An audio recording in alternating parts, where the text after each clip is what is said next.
Mas Wahyu sering menyampaikan bahwa kehidupan kita ini terdiri dari dua unsur ya Mas ya, yang mana ada unsur jiwa dan unsur raga ya Mas ya, dan kita harus mampu untuk menyeimbangkan keduanya, termasuk ketika kita punya suatu keinginan, apakah kita hanya cukup berdoa atau berusaha yang gigih atau keras, ataukah ada hal lain yang perlu kita lakukan Mas. Nah kemudian bagaimana Mas caranya agar kita bisa menyelaraskan antara hati dan pikiran itu tadi Mas? Saya sering ya Mas Yahya ya menyampaikan bahwa kehidupan kita ini ada dua di dalam diri kita. Sesuatu yang gaib ya, 50% itu ada di dalam diri kita. Disebut kehidupan jiwa. Kehidupan jiwa kita itu gaib Mas Yahya. Nah, pusat daripada kehidupan jiwa kita secara sederhananya kita sebutlah ada di dalam hati, begitu Mas, atau di dalam batin, ning jerone batin.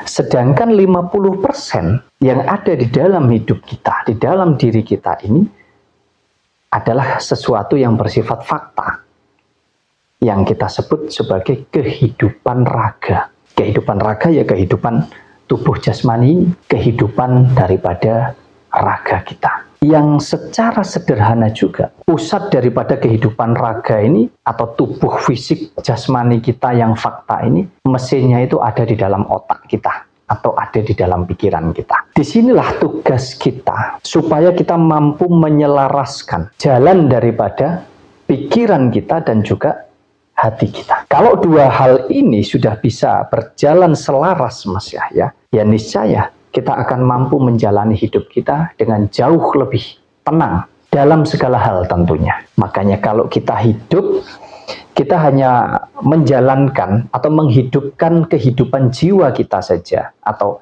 hati kita, atau batin kita saja, tidak akan ketemu Mas Yahya. Contoh ya, contoh. Ketika Mas Yahya ini lagi berjalan, kemudian melihat seseorang di jalan, kemudian Mas Yahya hatinya tersentuh, tergerak. Mas Yahya nggak tega misalkan. Ingin sekali membantu misalkan. Contoh dalam bentuk uang lah misalkan. Mas Yahya ingin membantu, tergerak hatinya. Tetapi kemudian Mas Yahya tidak mempertimbangkannya dengan pikirannya Mas Yahya. Karena ini berhubungan dengan sesuatu yang fisik juga. Hati tersentuh ini tadi kan gaib Mas Yahya ya, kejiwaan kita. Tetapi jangan lupa bahwa apa yang Mas Yahya ingin berikan itu sesuatu yang bersifat fakta. Fisik.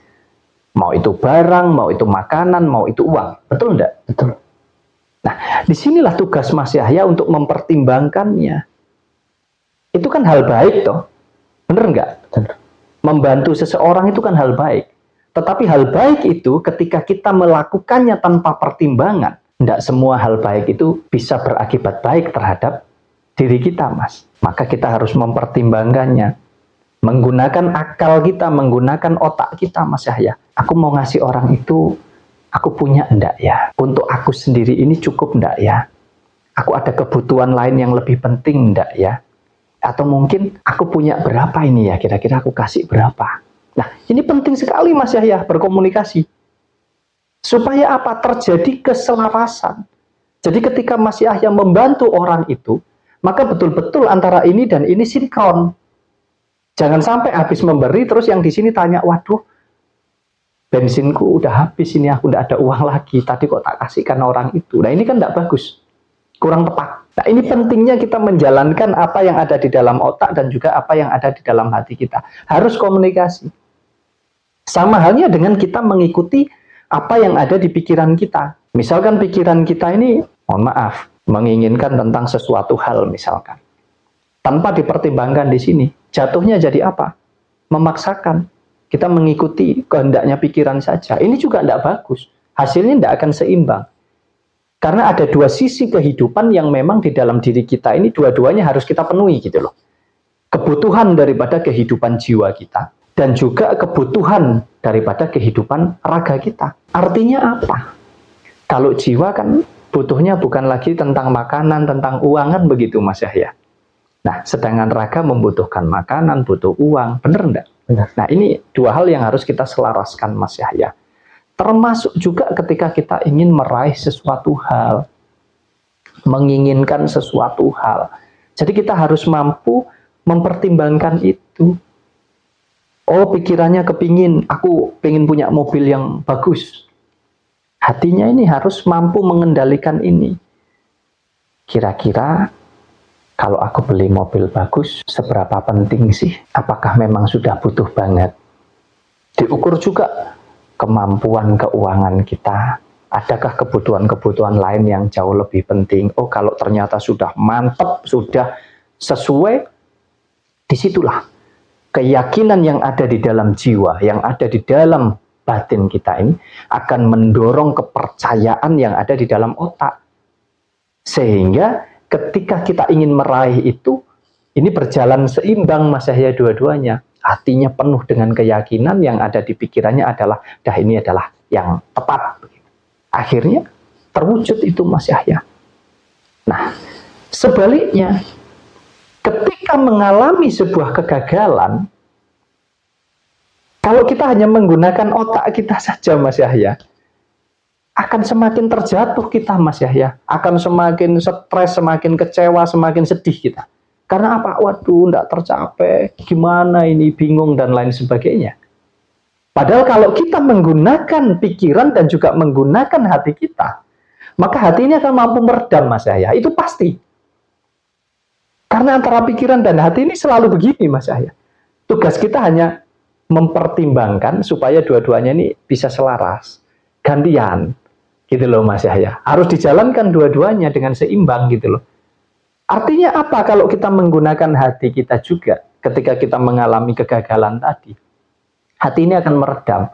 Oh, bisa jadi ini bukan rezekiku. Mungkin aku akan mendapatkan rezeki yang jauh lebih bagus lagi. Artinya kita bisa lepas gitu loh Mas Yahya. Nah, kalau kita timpang terus antara pikiran dan hati, tidak bisa berjalan seirama Mas Yahya, ya tidak ketemu kita menjalani hidup ini. Yang ada justru akan itu tadi, bahasa saya, kita memaksakan saja. Jadi nggak benar-benar kita rasakan kenyamanan, ketenangan, kebahagiaan. Katanya bahagia itu harus lahir dan juga batin Mas Yahya. Nah, ini penting sekali dipahami gitu loh Mas Yahya. Poinnya adalah kita harus selalu mengkomunikasikan Mas Yahya. Semua itu kan berasal dari pikiran Mas Yahya.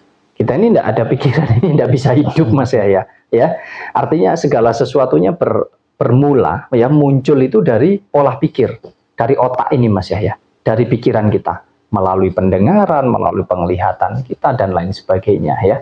Kemudian otak ini yang memunculkan sebuah keinginan-keinginan. Makanya ada istilah bahwa hidup kita ini juga merupakan buah daripada pikiran kita.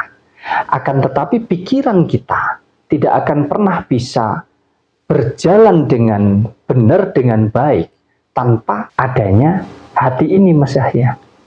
Artinya kalau hati ini tidak pernah komunikasi dengan pikiran, maka tidak akan tercapai sebuah keselarasan itu Mas Yahya. Karena yang ada kita hanya mengikuti, padahal pikiran ini tujuannya baik, belum tentu hasilnya baik. Apalagi kalau tujuannya nggak baik Mas Yahya. Artinya harus selalu ini dikomunikasikan, itu penting sekali. Ya, makanya kalau orang tua-tua kita dulu, jangankan bicara tentang mau bekerja, mau keluar rumah saja, ya itu selalu duduk dulu Mas Yahya. Duduk diam, merenungi mau kemana. Jadi keluar dari rumah memang betul-betul punya tujuan Mas Yahya. Nah anak sekarang kan enggak. Lebih mengikuti egonya, udah yang penting keluar. Nanti di jalan bingung mau kemana. Sehingga tidak jelas arah dan tujuannya. Sama halnya juga orang zaman dahulu itu mau berangkat kerja sampai dihitung cari hari baik dan lain sebagainya. Demi apa? Demi mempertimbangkan dari unsur keselamatannya, rezekinya dan lain sebagainya. Jadi orang dulu itu lebih nggak salah-salah menjalani hidup. Makanya kalau dibandingkan dengan orang sekarang, secara kasat mata seolah-olah hidupnya itu kayak mewahan orang sekarang. Kelihatannya tok. Tapi isinya lebih enak orang zaman dulu. Sesuai dengan perkembangan zamannya loh ya. Di zaman dahulu, karena apa? Orang zaman dulu itu nggak gemberungsung Mas Yahya. Nggak banyak keinginan itu ini. Lebih banyak bersyukur, menikmati apa yang sudah dimiliki. Lawang orang dulu itu nggak nggak bekerja, nggak punya usaha apa-apa. Sehari-harinya itu cuman ke ladang loh Mas Yahya. Udah cukup dipakai makan dengan anak cucunya. Bahkan nggak sampai kekurangan.